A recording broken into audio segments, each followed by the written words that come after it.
안녕하십니까. 아침을 여는 고전의 대문 박재입니다. 가장 높이 올라간 용이 결국 후회의 눈물을 흘린다는 구절이 있습니다. 항용유해라. 끝까지 올라간 용은 결국 후회를 하도다. 주역 건괴에 나오는 이 글은 참 의미심장합니다. 자신의 지위가 높다고 자만하다가 결국 모든 사람들이 그 곁을 떠나가게 되고 아무도 없게 되어 그 지도자는 후회의 눈물만 흘린다는 뜻입니다. 세상에 내가 가장 높다고 생각하여 소통을 거부하고 독단적인 일처리로 일관하다가 결국 민심을 잃고 나락으로 떨어진다는 것이 바로 주역의 항용유해의 본뜻입니다. 진시황제는 천하를 통일하여 최초의 중국 황제가 되었건만 폭정에 지친 백성들의 반란에 의해 20년도 못 가서 결국 멸망하고 눈물을 흘렸습니다. 한 제국을 세운 한신 장군은 무명의 용사에서 제국의 최고 사령관 자리에 올랐지만 자신의 분수를 지키지 못하여 토사구팽당하고 말았죠. 조선을 세웠던 태조 이성계 역시 조선 최고의 자리에 올랐지만 결국 눈물을 흘리며 후회하였습니다. 높은 곳은 참 올라가기도 어렵지만 눈물 흘리지 않고 내려오기도 쉽지 않은 모양 같습니다. 주역에서는 인간의 일생을 용과 비유하여 설명하고 있습니다.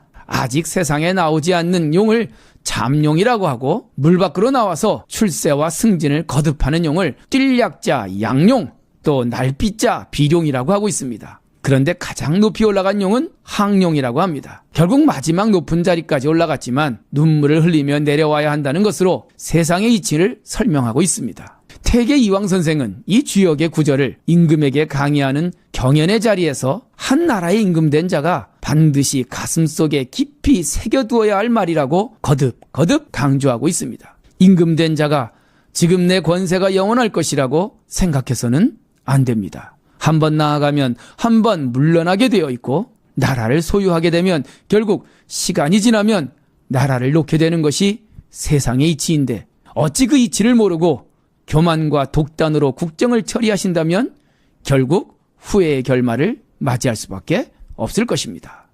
퇴계집 건괴 상구 경연 강의에 나오는 글귀입니다.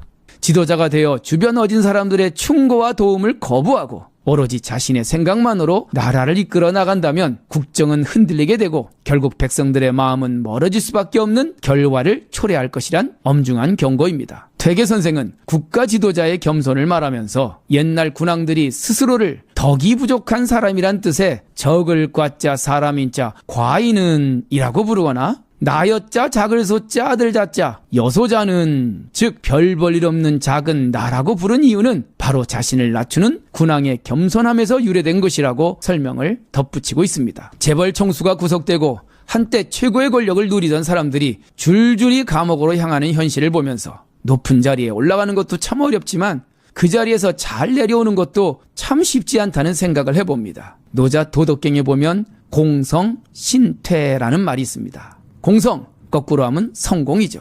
당신이 성공하였다면 몸신자 물러날 태자, 신퇴, 몸은 물러날 줄 알아야 한다. 등산은 산에 올라가는 것이 등산이 아니라 산에서 내려올 때 등산의 완성이라고 합니다. 등산은 했는데 하산을 하지 않으면 그것은 실종이라고 하죠.